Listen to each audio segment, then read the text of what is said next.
Nós vamos ler 3 passagens. A primeira delas, por favor, Mateus capítulo 13, versos 2, são 31 e 32, 2 versos, no capítulo 13. Outra parábola lhes propôs, dizendo: o reino dos céus é semelhante a um grão de mostarda que um homem, pegando dele, semeou no seu campo, a qual é, na realidade, a menor de todas as sementes, mas quando cresce, é a maior das plantas e se faz árvore, de sorte que vêm as aves do céu e se aninham nos seus ramos. Amém. Vá, por favor, agora para o Salmo 127, verso 2. Inútil vos será levantar de madrugada, repousar tarde, comer o pão de dores, pois assim dá ele aos seus amados o sono. Em outras traduções dizem assim: aos seus amados ele dá enquanto eles dormem. E a última referência em Gênesis, capítulo 12, de 1 a 4. Ora, o Senhor disse a Abrão: sai-te da tua terra e da tua parentela e da casa de teu pai para a terra que eu te mostrarei. Far-te-ei uma grande nação e abençoar-te-ei e engrandecerei o teu nome e tu serás uma bênção. E abençoarei os que te abençoarem e amaldiçoarei os que te amaldiçoarem. Em ti serão benditas todas as famílias da terra. Assim, partiu Abrão como o Senhor lhe tinha dito. Amém. Eu ouvi 2 histórias.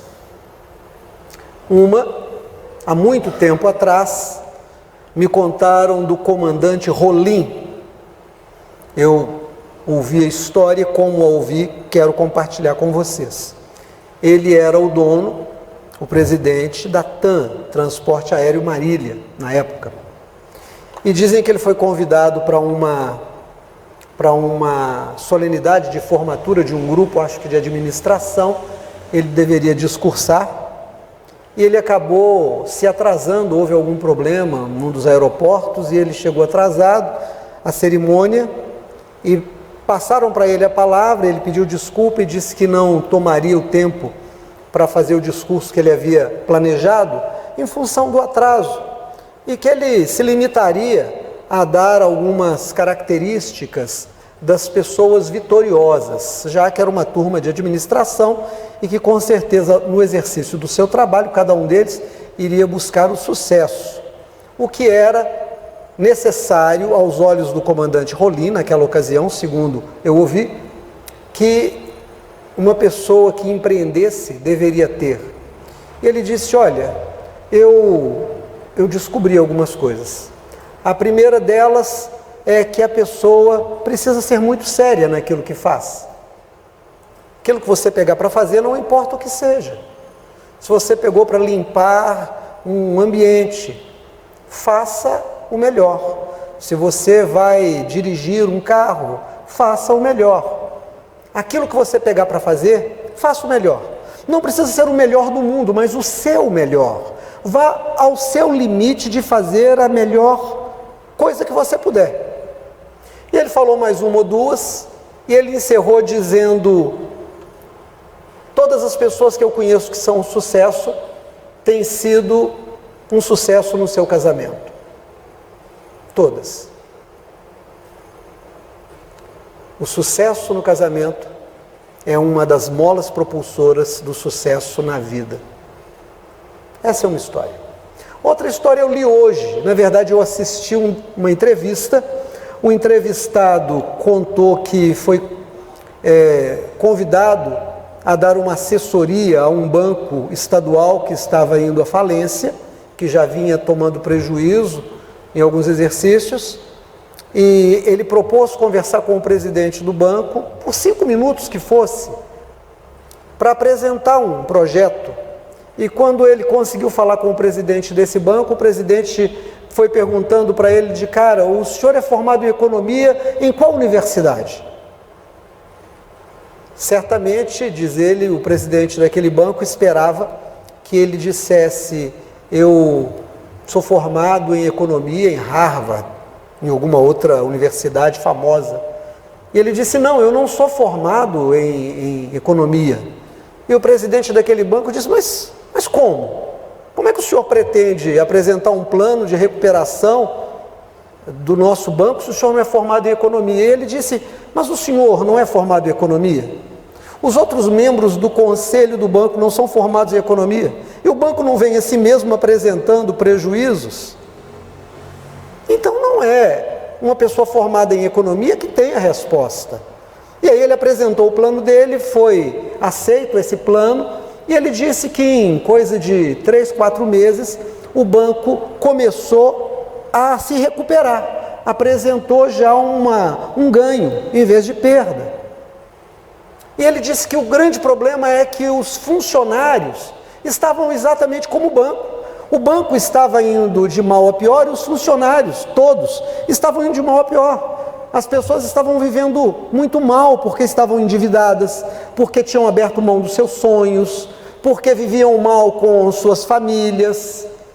E que foi preciso mudar a forma como as pessoas se relacionavam, para mudar a cultura, começar a mudar a cultura da empresa, trazer uma ideia de missão, mas que passasse por uma missão pessoal. Como eu posso pretender que o negócio onde eu trabalho seja um sucesso se eu sou um fracasso?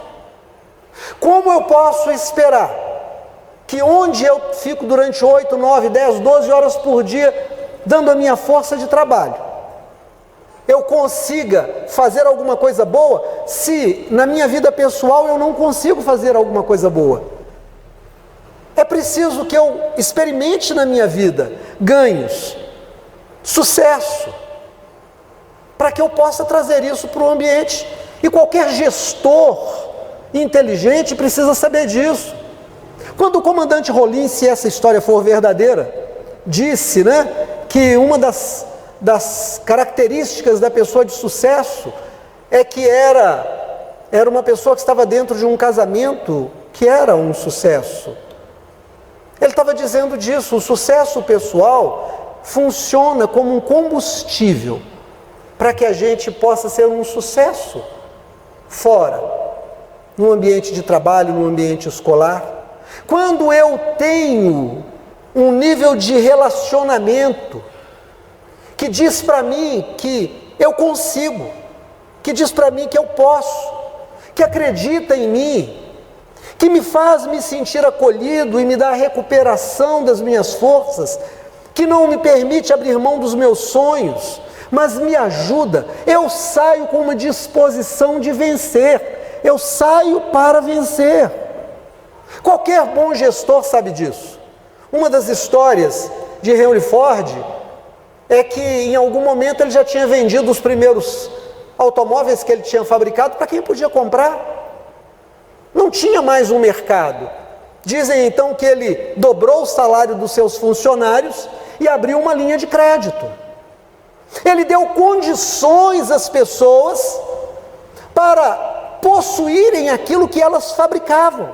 Então, quando a pessoa chegava na linha de montagem e ele tinha que colocar só um farol, o outro já tinha colocado o suporte do farol e o outro tinha colocado o paralama, cada um colocava dizendo: eu vou ser dono desse carro, eu vou poder ter isso também. Como que eu poderei dar alguma coisa se eu não a tiver? Paulo, o apóstolo, nos ensina isso quando ele diz: porque eu lhes dei o que também eu recebi. Esse é o modo. Qualquer gestor sabe disso. Para que o meu negócio seja um sucesso, eu preciso que os meus colaboradores também sejam um sucesso. Para que no macro-universo haja lucro, é preciso que nos micro-universos existam lucros. Nós lemos aqui 3 passagens, no Evangelho de Mateus, no livro de Salmos e no Gênesis. Qual é a história que nós lemos no livro de Mateus.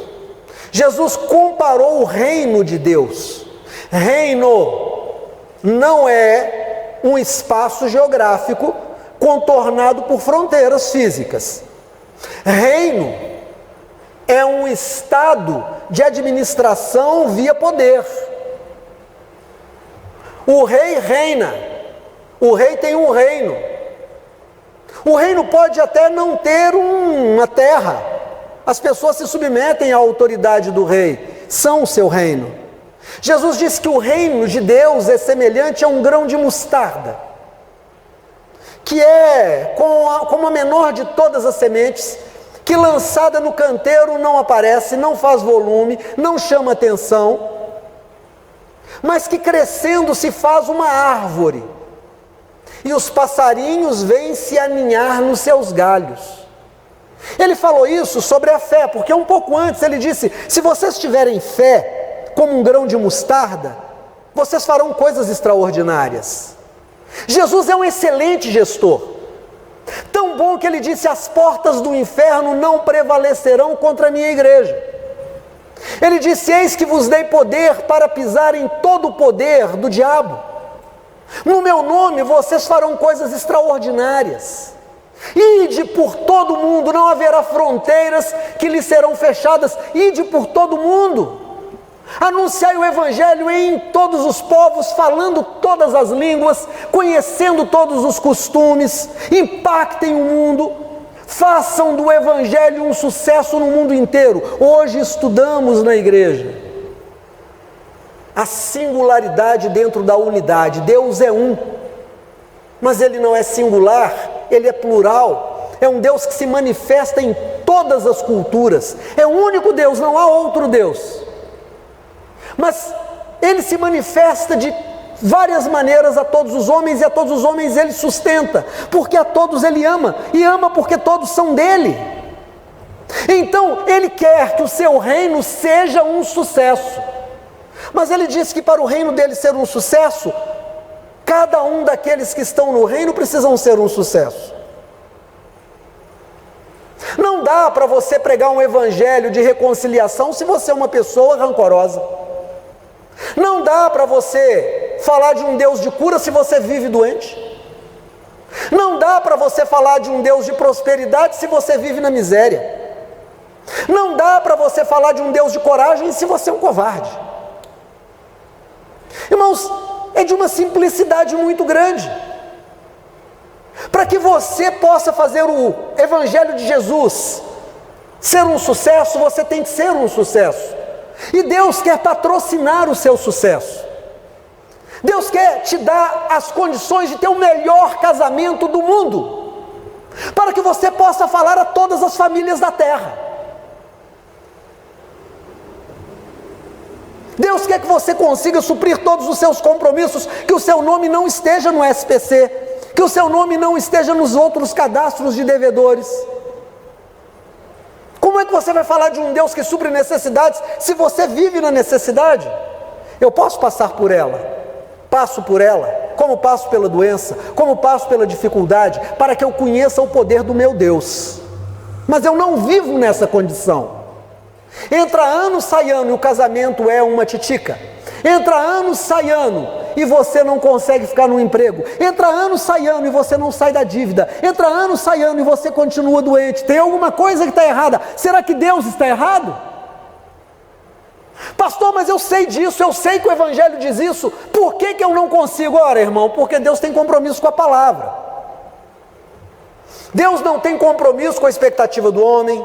Deus não tem compromisso com o que o homem oferece em termos de vantagens, entre aspas, para Deus. As famosas promessas: se o Senhor me der um emprego novo, eu te dou R$1 milhão. Deus não se deixa vender, Ele não precisa. Mas Ele olha a sua capacidade de não se apegar às coisas da terra. Senhor, eu vou fazer um voto, eu vou dar R$1 milhão. Porque eu não dependo do dinheiro, eu dependo do Senhor. É diferente de você apenas querer fazer uma troca com Deus. Se o Senhor me der isso, eu te dou aquilo. Não, você está mostrando a sua fé. Quando você tem fé, você entra em aliança. Eu acho esquisito Alguém que está para se casar e diz para o seu cônjuge: se não der certo a gente separa. Estamos combinados? É melhor não casar. É melhor não casar. Se não der certo a gente separa? Não vou casar com você. Você já está apostando na separação. Nós vamos nos casar e o nosso casamento vai ser uma bênção. Eu sei que eu vou errar, mas quando eu errar, Deus vai me ajudar a consertar. Você vai errar e eu vou te perdoar e nós vamos seguir o casamento. Nós vamos recuperar. Não importa o que vier a acontecer. Eu vou buscar em Deus, você também vai buscar em Deus. Temos uma aliança em Deus? Temos. Então nós vamos para esse casamento. Quando eu entro numa empreitada, eu oro e Deus coloca no meu coração um desejo de fazer um concurso. Não interessa se são 1000 candidatos por vaga, não interessa se as mentes mais brilhantes estarão concorrendo, não interessa se as outras pessoas podem estudar o dia inteiro e eu não. Primeiro eu orei, eu entrei em aliança com Deus, Deus disse: esse é o caminho que eu estou te dando. Eu tenho uma convicção de Deus, é essa convicção que me faz ir para frente, porque eu trago em mim a marca da semente de mostarda. Eu sou pequeno, é por isso que o Paulo disse: quando eu sou fraco é que eu sou forte, porque quando eu sou fraco, eu dou lugar a esse que é mais forte do que eu. Ele me pega pela mão, ele me leva, porque se eu depender dos meus recursos, eu estou falido. Estou falido no meu casamento, estou falido na minha saúde, estou falido nos meus negócios, estou falido nos meus estudos, estou falido nos meus relacionamentos, não consigo criar pontes, não consigo melhorar esse outro que se relaciona comigo, porque eu não sou uma estação de bênção, eu sou uma estação de maldição. Mas quando eu entendo que eu trago em mim a marca da prosperidade, quando eu entendo que Ele já colocou em mim essa semente para que eu possa fazer com que ela cresça, eu entendo que eu sou uma semente que vou virar uma árvore, e que passarinhos virão aninhar em mim, acharão em mim pouso, acharão em mim alimento, acharão em mim recursos para as suas necessidades. Deus me destinou para ser uma bênção no mundo.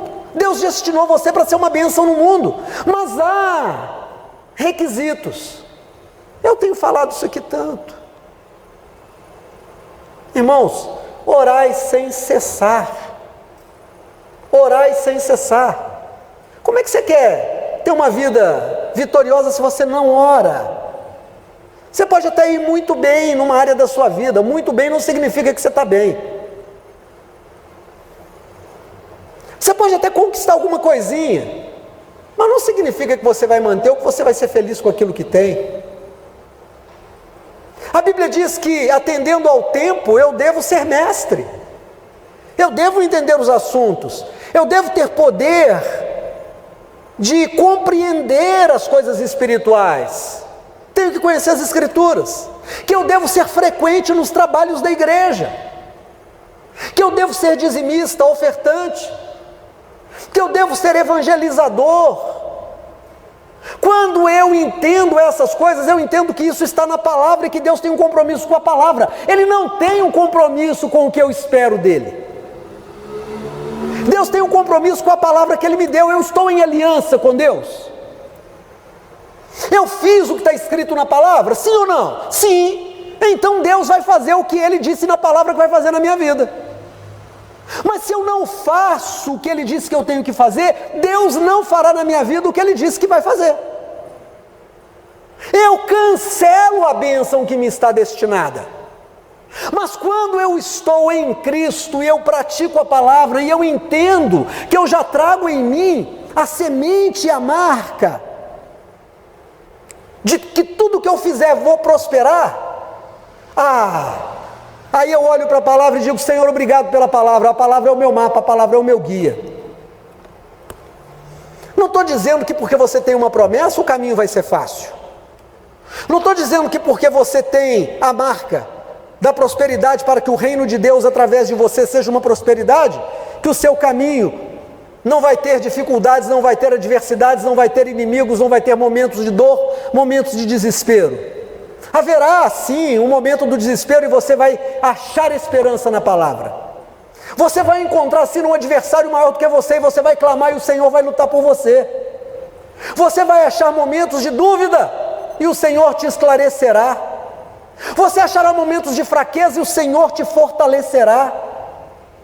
É isso que significa a semente que se torna árvore. Fomos para o outro texto, o texto de Salmo 127, verso 2.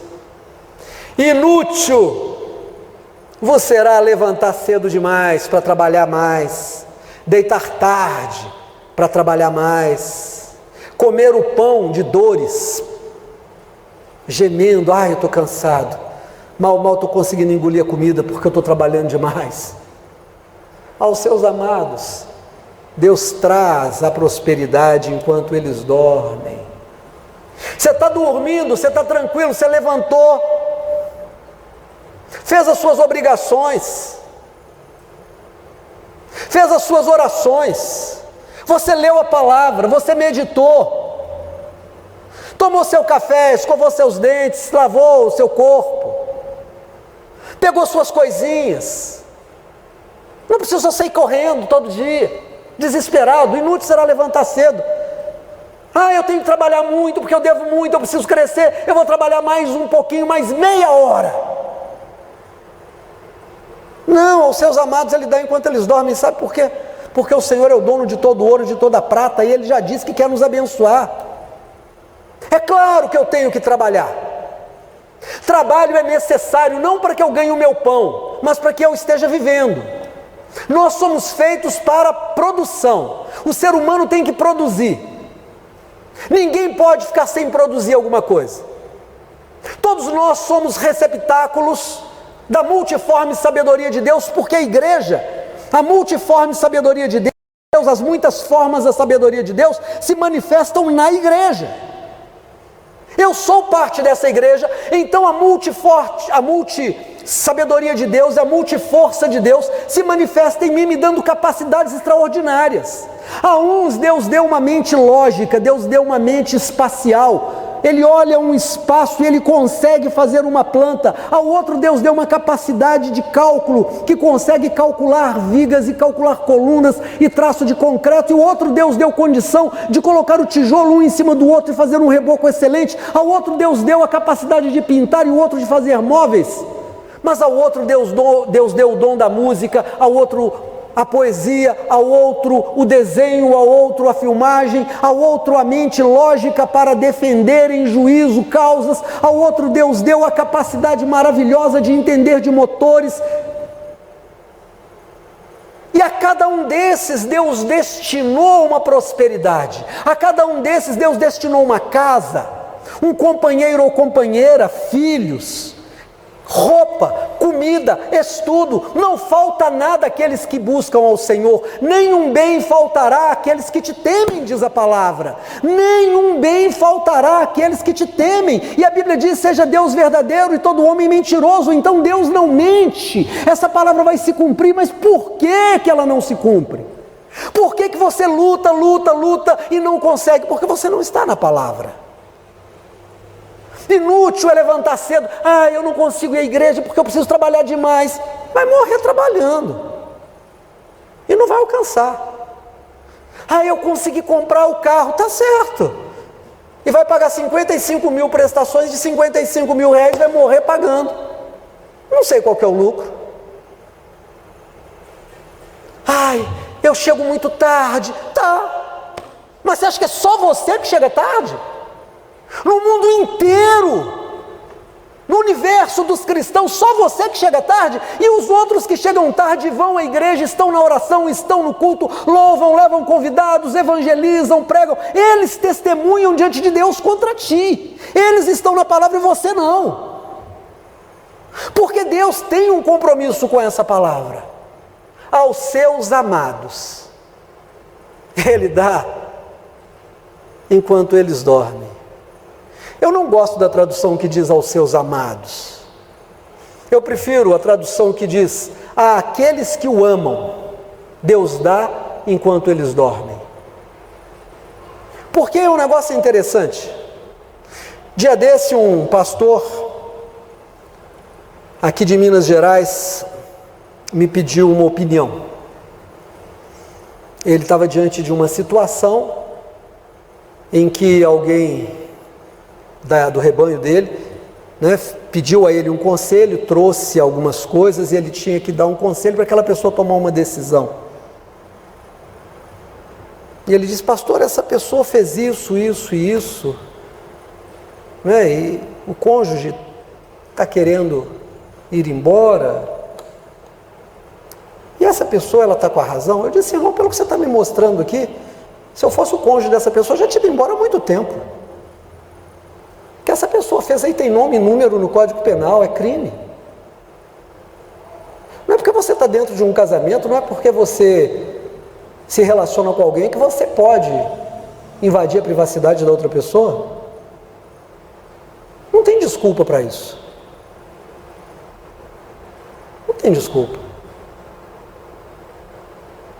O seu estado de necessidade não justifica você contrariar a palavra. Anda na palavra. Você tem alguma dúvida do casamento?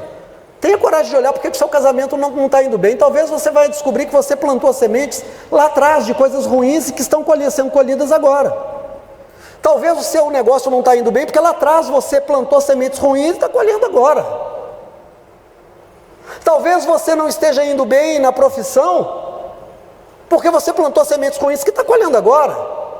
Muda a semente. Muda o comportamento, muda a mentalidade, transformados pela renovação dos vossos pensamentos, diz Paulo em Romanos capítulo 12, verso 2. Deus quer que você durma e que você descanse. Deus quer que você assente à mesa e coma com tranquilidade. Deus não quer que você saia comendo, correndo, porque você tem que fazer alguma coisa. Deus diz: peraí, você acha que você trabalhar mais meia hora, mais 2 horas, mais 3 horas é que vai te dar prosperidade? Eu sou o Senhor da prosperidade. Você acha que você vai garantir a compra da sua casa ou melhorar o seu negócio porque você consegue fazer mais do que eu? Os que esperam em mim renovam as suas forças, correm e não se cansam, e voam como se tivessem asas, diz a palavra. E fomos para o outro texto. Esse é o texto que eu quero chamar a sua atenção. Vamos ler de novo, o Gênesis 12, de 1 a 4. Ora, disse o Senhor a Abrão: sai da tua terra, da tua parentela e da casa do teu pai para a terra que eu te mostrarei. Sai da tua parentela, mas leva a tua esposa. Irmão, olha aqui para mim. Olha aqui para mim em nome de Jesus. Nenhum reino dividido pode ter sucesso. Abrão, sai da tua terra, da tua parentela, larga sua mãe, seu pai, seu tio, seu sobrinho, larga seus primos, seus irmãos, suas irmãs, seus cunhados, sai, mas leva sua esposa, viu? A bênção é para ela também. Quando Abrão deixou ir a Sara, e Faraó lá no Egito levou a Sara, Deus chamou o Faraó para uma conversa ao pé do ouvido. Apareceu para ele num sonho e disse: essa mulher aí não é só irmã do Abrão, é esposa dele. Se você tocar nessa mulher, eu destruo a tua dinastia. Não vai ter herdeiro, não vai nascer ninguém na sua casa, vou matar todo mundo. Põe outro faraó no teu lugar. Faraó acordou e disse: eu não sabia que eu estava lutando contra Deus. Leva a mulher e entrega. Aquela mulher, ela entendeu que ela não daria luz a filhos porque ela era velha. Então ela traz Agar, uma serva egípcia, e diz: certamente Agar vai dar um filho ao meu marido e será como meu filho. E realmente ela deu um filho. Mas Deus manda um anjo visitar o Abraão depois de um tempo e disse assim: olha, daqui 1 ano Sara vai ter um filho. Sara estava atrás da tenda, ouviu aquilo e começou a rir. Quando ela trouxe a comida que ela tinha preparado para os visitantes, que eram anjos, e ela não sabia, o anjo disse: por que você estava rindo aí atrás da tenda? E ela disse: não, eu não estava rindo. Não, ele: não, eu te vi rindo. Daqui 1 ano você vai ter um menino no seu colo. Como que uma mulher de 99 anos vai gerar um filho? A menopausa já tinha ficado lá atrás, há muito tempo. Do mesmo jeito que uma virgem deu um filho pouco tempo depois. Algumas centenas de anos depois, uma virgem deu uma luz a um filho. Foi por isso que uma mulher que já tinha passado pela menopausa também deu um filho. Com 90 anos ela deu luz a um filho. E aí o Senhor Deus, depois de um tempo, chamou Abraão, e o Abraão está triste. Abraão está triste, porque Sara havia dito para ela: o meu filho não herdará junto com o filho da serva. Manda a serva embora, aquela que ela tinha dado para o Abraão, com o filho dela. Quem vai herdar as coisas do pai vai ser o meu filho, porque eu sou a esposa legítima. Abraão fica triste. Deus chama Abraão e diz assim: vem cá, deixa eu te contar. A Sara está certa. Ela é a esposa legítima. Quando eu te chamei lá no capítulo 12, nós lemos hoje, eu falei para você que onde você pusesse o seu pé seria seu, que quem te abençoasse seria abençoado, quem te amaldiçoasse seria amaldiçoado. Isso vale para ela também. Todas as suas bênçãos estão sobre ela. Você e ela são um. O reino não pode ser dividido. Reino dividido não é sucesso, cai. Eu disse que em ti serão benditas todas as famílias da terra, mas serão benditas em Sara também. O teu marido tem que estar na mesma bênção que você. Você tem que estar na mesma bênção da tua esposa. Marido e mulher têm que andar juntos. Como pode um casal cristão não estar na mesma fé? Olha o que o Senhor Deus disse aqui para Abraão, presta atenção, verso 2 do capítulo 12: far-te-ei uma grande nação, abençoar-te-ei e engrandecerei o teu nome, e tu serás uma bênção. Abençoarei os que te abençoarem, amaldiçoarei os que te amaldiçoarem, e em ti serão benditas todas as famílias da terra. Todas as famílias da terra só seriam abençoadas em Abraão depois que Abraão fosse um sucesso na família dele, na casa dele. Se o Abraão não fosse um sucesso como marido de Sara, ninguém poderia ser abençoado nele. Você não será um sucesso na sua vida se a sua casa for uma casa dividida.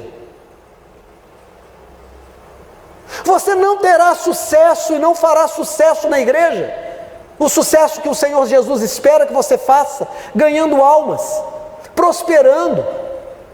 O Senhor olha para você, Ele quer que você cresça no seu negócio, que você gere empregos, que você gere conselhos, que você abençoe, que você patrocine. Há o dom de socorro, há o dom de misericórdia. Deus espera que você ponha a mão e a coisa seja abençoada, mas Ele não espera que você largue o reino por causa dessas coisas. Ele não espera que você seja um mau marido, uma má esposa. Olha aqui para mim em nome de Jesus.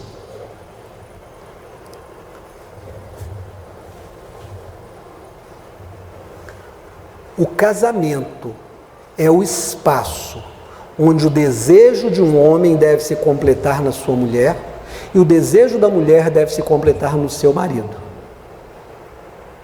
E os dois, saciados nos seus desejos, desenvolvem admiração e necessidade um do outro. E os dois então andam na mesma fé. Eu estou falando para casais cristãos. Pastor, eu sou cristão, meu marido não é. Como sabe tu, mulher, se salvará o teu marido? Aí é diferente. Teu marido não conhece Jesus. Fica firme na tua fé. Tua mulher não conhece Jesus. Vai separar dela? Não, não vai separar dela não. Você vai tratá-la com carinho, mas ela não está no mesmo nível espiritual que você. Eu estou falando para casais cristãos. Como é que um casal cristão não tem uma vida sexual satisfatória? Você não tem uma vida satisfatória na sua sexualidade dentro do casamento, você vai manifestar esse desejo fora do casamento, irmãos. Nós respondemos a impulsos, nós respondemos a desejos que não controlamos. Por isso o casamento existe. Melhor casar do que viver abrasado. Quem foi que disse isso? Paulo, o apóstolo.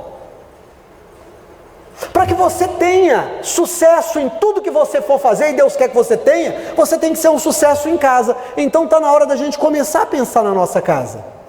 Está na hora da gente começar a pensar nas nossas obrigações. Estamos andando na palavra? Buscamos a Deus e encontramos Deus? Em ti serão benditas todas as famílias da terra. Mas antes ele disse: te abençoarei e engrandecerei o teu nome. Primeiro eu vou fazer você ser uma bênção diante de Sara, de Isaac, do Damasceno Eliezer, de todos que te acompanham. Todo mundo verá que você é uma bênção, que você é um sucesso. E depois esse sucesso chegará a ser ferramenta para que eu possa pôr o meu plano para o mundo. Olha aqui, irmão, em nome de Jesus, deixa eu te falar uma coisa.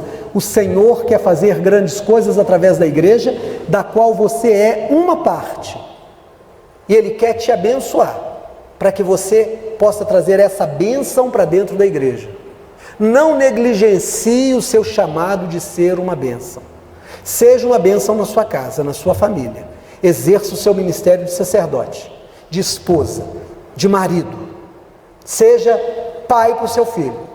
E está me vindo à mente aqui, essa semana eu li uma reportagem e vi uma entrevista. E eu até pensei em colocar no grupo da igreja, mas depois eu resolvi não colocar. Onde um cientista dizia o seguinte: não coloque nenhuma tela para o seu filho manusear enquanto ele não fizer 6 anos. Eu falei, gente, ainda uns dias eu preguei sobre isso. Está provado que há um retardo nas crianças que logo cedo, antes dos 6 anos, ficam viciadas nas telinhas de celular, de tablet, de computador. Está provado cientificamente. De 6 a 12 anos, o máximo que uma criança pode ficar exposta são 2 horas por dia, e que não seja contínua, um espaço contínuo de 2 horas.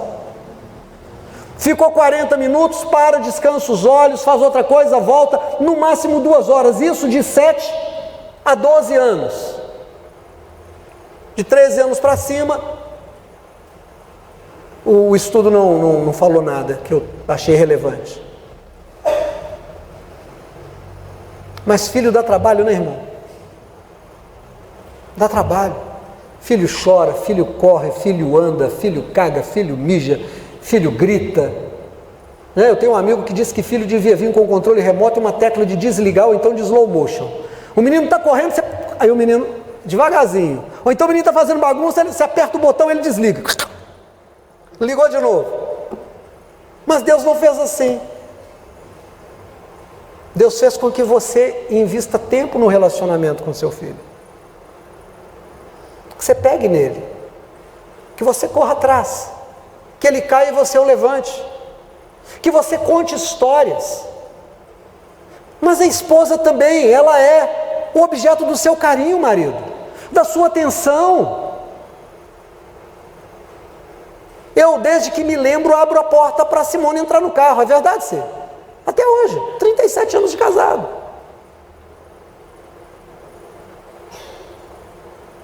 Levo café na cama para ela, vez por outra, e vez por outra eu também recebo o café na cama. Às vezes eu compro alguma coisa e digo, vou levar para minha namorada. Aí a pessoa olha para a aliança na minha mão e eu diz assim, mas o senhor é casado? Eu falo, a minha namorada também. E ela ainda tem 2 filhos. E eu junto com ela. Mulher, seu marido é homem. Trata o seu marido como homem. Casado tem que ter vida sexual. Tem que ter romance. Tem que ter beijo na boca. Tem que ter intimidade. Tem que sair só os 2. Para que você seja um sucesso na sua família. Para que tudo ande bem. Agora, vocês não estão nem dormindo juntos. Você olha para o marido e diz, eu não mexo mais com isso. E o desejo desejo dele, vai fazer o quê? Você acha esquisito que amanhã ele arrume outra? Você não dá atenção para sua mulher, você acha esquisito que depois ela arrume outro? Você só dá patada na mulher, não tem uma palavra de carinho, e você não acha esquisito que ela um dia se apaixone por uma outra pessoa? Irmão, irmã, antes de nós sermos o sucesso que Deus deseja que nós sejamos como igreja, precisamos ser um sucesso dentro da nossa casa.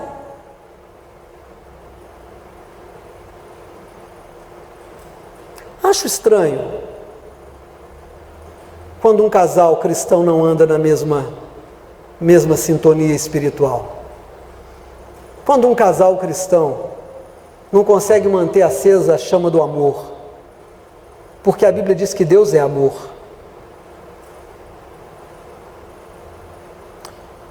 Para a gente concluir, Deus quer que todas as famílias da terra sejam abençoadas em você, porque você é portador da mesma bênção que Abraão e Sara foram. Mas para que você seja a pessoa que vai entregar à igreja a bênção que o Senhor mandou para todas as famílias da terra, primeiro você tem que ser uma bênção na sua família. A sua família tem que ser uma bênção. Vamos ficar de pé em nome do Senhor Jesus?